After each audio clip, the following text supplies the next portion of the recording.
स्वागत है दोस्तों। स्टडी फॉर यूपीएससी में हम लोग अध्ययन कर रहे थे मॉडर्न इंडिया का। ये अभी चूंकि शुरुआत ही है और अभी हम लोग पार्ट 5 मॉडर्न इंडिया का समझ लीजिए कि 5वां नंबर लेक्चर है।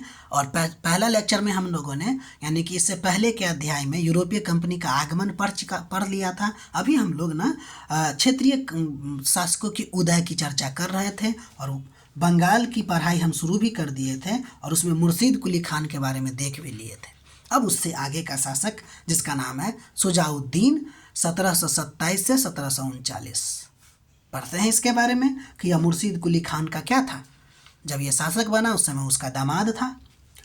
1733 ईस्वी के आसपास क्या हुआ, इसी के दौरान कि बिहार का राज भी बंगाल में क्या कर दिया गया, मिला दिया गया और उसका उप गवर्नर आपको बना दिया गया अलीवर्दी खान। ठीक, देखिए ये जो शुजाउद्दीन था ना वो अपनी न्यायप्रियता के लिए बहुत ज़्यादा फेमस था। इस बात को याद रखिएगा। मेनली बात क्या है ना कि आपको क्रम याद रखना है, इसमें इस सब ज़्यादा पूछता उछता है नहीं। ठीक है, अब अगला नंबर देखिए सरफराज खान। इसके बारे में उतना ज़्यादा इम्पोर्टेंट नहीं है। इसका इम्पोर्टेंट ये है कि बस अलीवर्दी खान जो है ना गिरिया के युद्ध में 1740 के आसपास बिहार वाले क्षेत्र में गिरिया के युद्ध में इसको क्या किया कि पराजित किया था, मारा था, इसलिए ये फेमस हो गया। उसके बाद अब अलीवर्दी खान आया, बहुत इम्पोर्टेंट कैरेक्टर। अलीवर्दी खान के बारे में पढ़ते हैं। देखिए पहली बात तो ये ना सरफराज खान को मार के बैठा था गद्दी पे, तो इसको चाहिए था कि ये जो मुगल साम्राज्य शासक है ना हमको कम से कम सपोर्ट करें। इसलिए इसने क्या किया था कि मोहम्मद शाह को 2 करोड़ का नजराना भेजा था कि मोगेम्बो आप खुश हो जाइए। ठीक है ना, तो अलीवर्दी खान ने क्या किया कि 2 करोड़ का इसको नजराना भेजा था। किसको? मोहम्मद शाह को। इसके बाद इसी के समय में एक मराठा सरदार थे जिसका नाम था रघुजी भोसले। अब देखिए क्या है ना कि इतिहास तो अपने लगातार के चरण पे चलता रहता है ना और सब मतलब घटनाएं एक साथ चलती रहती है, लेकिन हमको पढ़ना पड़ता है अलग अलग करके ना। तो मराठा हम पहले बाद में पढ़ेंगे। फिलहाल अभी मराठा सरदार जो है रघुजी भोसले द्वारा इसको परेशान किया गया था। फलतः इसने क्या किया 12 लाख रुपया उसको भी दिया और उड़ीसा प्रांत भी उसके हाथ से गया, आ गया था ये सब लूटने। अब देखिए अंग्रेजों के साथ इसका अच्छा संबंध था। किसका? ये बहुत VVI है। अलीवर्दी खां का जो था वो अंग्रेजों के साथ बहुत ज़्यादा अच्छा संबंध था, लेकिन संबंध होने के बावजूद भी दुर्गीकरण फोर्टिफिकेशन का आदेश नहीं दिया। अब जानते हैं ना कि किसी शासक के रहते हुए कोई कंपनी फोर्टिफिकेशन करने लगे तो क्या यह उसको चुनौती नहीं होगा क्या किसी शासक को? इसलिए मना कर दिया। अगर मना किया तो उसी से प्रॉब्लम शुरू हो गया धीरे धीरे। अब हम देखेंगे भी कि दुर्गीकरण क्यों करना चाह रहा था अंग्रेज, वो बाद में पढ़ेंगे। ठीक है, ध्यान दीजिए। यूरोपियों की तुलना जो है ना यानी कि खासकर अंग्रेजों की तुलना जो है अलीवर्दी खान ने मधुमक्खी से किया था। इसने कहा था कि अगर इसको छेड़ोगे तो काट काट के मार देगा। चलिए ये रहा आपको अलीवर्दी खां के बारे में 1740 से लेकर 1756। देखिए हम आपको लेक्चर प्लान बता चुके हैं कि कैसे क्या अध्ययन करेंगे। अब बार बार हम वो दोहराने वाले नहीं हैं। तो आगे सिराजुद्दौला, मीर जाफर, मीर कासिम, ये दोबारा शासक बनता है मीर जाफर, नजमुद्दौला ... इसको हम लोग आगे के लेक्चर प्लान में पढ़ेंगे। आगे बढ़ जाते हैं हम लोग अवध के बारे में। और अवध के बारे में देखते हैं कि इसका जो संस्थापक था वो सआदत खां था जिसकी उपाधि बुरहान उल मुल्क थी। ठीक है, 1722 से लेके 1739 तक। ठीक, ध्यान दीजिएगा कि इसको जो है 1720 से लेके 22 यानी कि 1720 के आसपास इसको ना आगरा का सूबेदार बनाया जाता है और 1722 में इसको अवध का भी सूबेदार बना दिया जाता है। किसके द्वारा? मोहम्मद शाह के द्वारा। बस यह स्थापित कर देता है यहाँ पे कौन? अवध की स्थापना कर देता है और वहाँ का नवाब घोषित कर लेता अपने आप को। हालांकि देखिएगा कि नवाब घोषित अपने आप को स्वयं करता है, ये खुली तौर पे नहीं करेगा क्योंकि अभी भी मुगल सत्ता तो है ना और लोगों का सपोर्ट नवाब के प्रति होगा या फिर मुगल सत्ता के प्रति होगा। तो मुगल सत्ता के प्रति होगा, इसलिए कोई भी नवाब खुल के अभी भी मुगल सत्ता का विरोध नहीं कर सकता था। इस बात को ध्यान में रखिएगा, ठीक है। फिर भी 1723 के आसपास इसने नया बंदोबस्त लागू किया और बंगाल के नवाब की तरह भी इसने क्या किया कि हिंदू और मुसलमानों के बीच कोई भेदभाव नहीं किया। फिर भी जागीरदारी प्रथा इसने जारी रखा, लेकिन ये जो नया बंदोबस्त है उसने जागीरों के शोषण को बंद किया कि भाई अब शोषण वोषण मत किया जाए। तो इसने जागीरदारी प्रथा को शुरू रखा, लेकिन जागीरदार जो आपको शोषण करता था लोगों को, उसको बंद करवा दिया। इसलिए बोलते हैं कि नया बंदोबस्त लागू करवाया।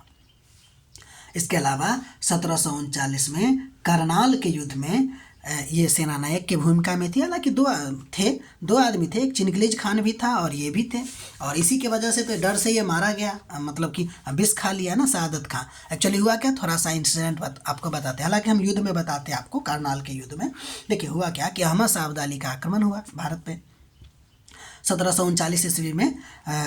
ये तो लगभग अहमद शाह अब्दाली 5-7 बार आक्रमण करता है, लेकिन इस समय का इंसिडेंट ये था कि चिनकलीज खान यानी कि निजामुल मुल्क जो थे, आपको इससे जाके लड़ाई किया।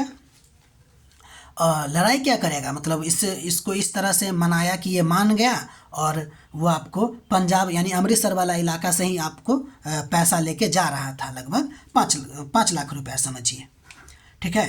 तो सआदत खां दिमाग लगाया क्या कि ऐसा करते हैं ना हम आपसे, मतलब ये कहा, जिद पकड़ लिया कि हम भी इससे मिलेंगे। कौन, अहमद शाह अब्दाली से।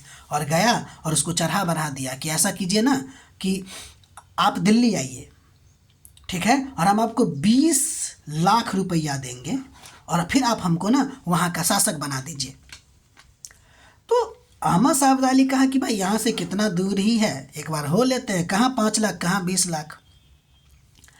पहुँच गया, सेना उना लेके पहुँचा, तो सआदत खां को कहा था लाओ 20 लाख रुपया। तो पहले बोला कि हमको राजा तो बनाइए, तो राजा तो हम बाद में बनाएंगे, पहले हमको 20 लाख रुपया तो दो। इतना डर गया सआदत खां कि विष पी लिया, कहा जाता है कि वो विष पी लिया और अपने आप को आत्महत्या कर लिया। इससे गुस्सा के अहमद शाह अब्दाली ने 57 दिन तक दिल्ली को लूटा, समझ सकते हैं, 57 दिन तक। उसी दौरान उसने तख्ते ताऊस जो जहांगीर के द्वारा, जहांगीर का जो सिंहासन था वो, इसके अलावा आपको क्या कहते हैं उसको, कोहिनूर हीरा, वो सब भी लूट लाट के ले गया। कहाँ 5 लाख में मानने वाला था, और बताइए लूटा कितना होगा। खैर, इसके बाद जो शासक बना आपको सफदरजंग बना 1739 से लेकर 54। सआदत खां का ये भतीजा थे, पहले तो भतीजा था, बाद में दामाद बन गया। मोहम्मद शाह ने इसको अवध का नवाब के रूप में स्वीकृत किया। देखिए बोले थे ना, हर बार ये सब मुगल शासक से ना अपने आप की स्वीकृति लेगा ही लेगा, ठीक है, क्योंकि अभी लोगों के मन में श्रद्धा किसके प्रति था, मुगल सम्राट के प्रति। तो मोहम्मद शाह से इसने अवध के नवाब के रूप में स्वीकृति ली। 1748 में अहमद शाह, अच्छा ये अहमद शाह ये वाला अहमद शाह नहीं है जो करनाल के युद्ध में, वो अहमद शाह अब्दाली है, और ये अहमद शाह मुगल शासक थे। अहमद शाह ने वजीर इसको बनाया और इलाहाबाद का प्रांत भी इसको अवध में मिला दिया गया। इसलिए अब जो अवध के जो नवाब थे ना, वो वजीर नवाब कहा जाने लगा। वजीर का मतलब जानते होंगे, प्रधानमंत्री। इसके अलावा ये जो सफदरजंग थे ना, वो आपको न्याय के उचित व्यवस्था के लिए भी आपको जाना जाता है, ठीक है। अब हम लोग आगे बढ़ते हैं। इसके अलावा अब जो आगे बना सफदरजंग के बाद शुजाउद्दौला बना, उसके बाद आसफ-उद-दौला बना, और सबसे अंतिम शासक वाजिद अली शाह।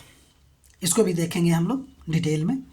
आगे बढ़ते हैं अब हम लोग हैदराबाद के बारे में। देखिए हैदराबाद की स्थापना चिनकलीज खान ने किया।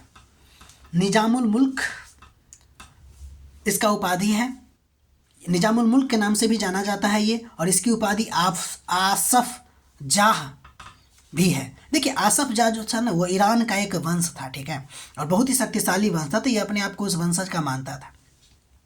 चिनकलीज खान ने हैदराबाद की स्थापना करता है। इसका सबसे महत्वपूर्ण योगदान सैयद बंधु, जिसको किंग मेकर कहते हैं, इसको हटाने में महत्वपूर्ण भूमिका थी। फलतः इसको क्या किया गया कि इसको दक्कन का सूबेदार बनाया गया 1720 के आसपास। इसके अलावा 1722 से लेकर 24 तक इसने मुगल साम्राज्य में वजीर का भी काम किया। लेकिन क्या था ना कि उस समय तक दरबारी षड्यंत्र अपने बहुत ही चरमोत्कर्ष पे था। उससे ऊब कर वह दक्कन वापस चला गया और हैदराबाद की नींव रखी। कहा जाता है कि इसके दक्कन वापस जाने से ना मुग़ल साम्राज्य में जो मतलब मुग़ल साम्राज्य में जो अच्छाई बची थी वो भी दक्कन की तरफ चला गया।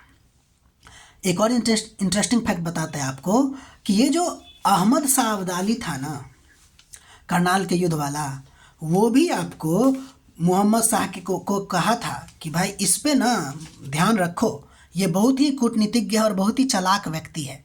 लेकिन फिर भी दरबारी षड्यंत्र में आके वो फंस गए और इसको क्या किया कि भागना पड़ा आपको। कहाँ? दक्कन की तरफ। जब दक्कन की तरफ गया ना तो गुस्सा गए मुग़ल बादशाह और फिर मुबारिज खां को भेजा कि जाओ इसका गर्दन काट के लाओ।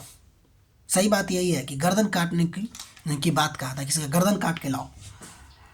तो एक युद्ध होता है जिसका नाम है सकरखेरा का युद्ध 1724 ईस्वी में, लेकिन चिनकलेज खान जीत जाता है और इसको हार देता है और एक थाली में सजा के इसका गर्दन को वापस भेज देता है कि लीजिए आप खुश रहिए।